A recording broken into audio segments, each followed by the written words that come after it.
અમારી પાસે ચૂંટણી પ્રચારના માધ્યમો એટલા બધા મિત્રો છે. તમે છેલ્લે આપણા ગામની અંદર આઇકોનિક રોડ તમે જોઈ લીધો, એક મોડેલ સ્વરૂપે રોડ આપણે બનાવવામાં આવ્યો છે. આશાપુરા રોડ ને અન્ય 4 રોડ હજી આ રીતના બનવાના છે. ગોંડલ ગામને વિકાસથી, ગોંડલ ગામને પાણીથી, ગોંડલ ગામ વીજળીથી, તમામ રીતે સુવિધાથી ગોંડલ ગામને પૂરી શાંતિ છે અને ગોંડલ ગામ પૂરેપૂરું સંતુષ્ટ છે. અમે કોઈ મુદ્દો લઈને પ્રજા વચ્ચે જવા નથી માંગતા. માત્ર ને માત્ર વિકાસ અને શાંતિનો આ 2 મુદ્દો લઈને અમારા ઉમેદવારો લોકો વચ્ચે જવાના છે.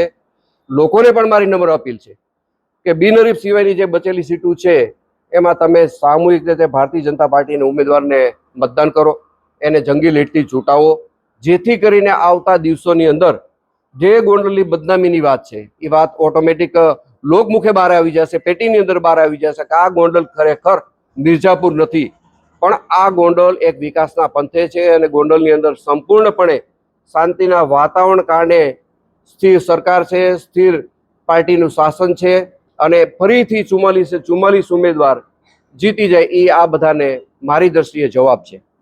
ગઈ તમે સ્પોર્ટ બાબતની વાત કરી કે જાહેરમાં આપણે કોલેજની અંદર સ્પોર્ટ બાબતની વાત કરી, સ્પોર્ટ વિકાસના કામને લગતી જો હું તમને વાત કરું તો ભારતીય જનતા પાર્ટીની સરકારનો પણ આ તકે આભાર માનું છું કે ભારતીય જનતા પાર્ટીની સરકાર વિકાસના નામે કામે કોઈ જગ્યાએ ક્યાંય આનાકાની કરતી નથી.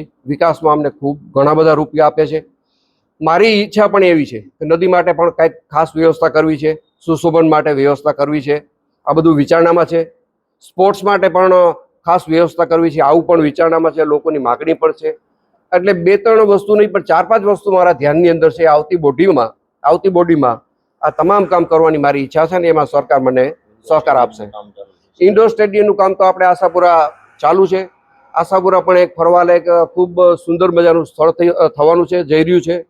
એ પણ આપણે ટૂંક સમયની અંદર ખુલ્લું મૂકવાના છીએ અને સરકાર અમને દરેક જગ્યાએ સહકાર આપે છે.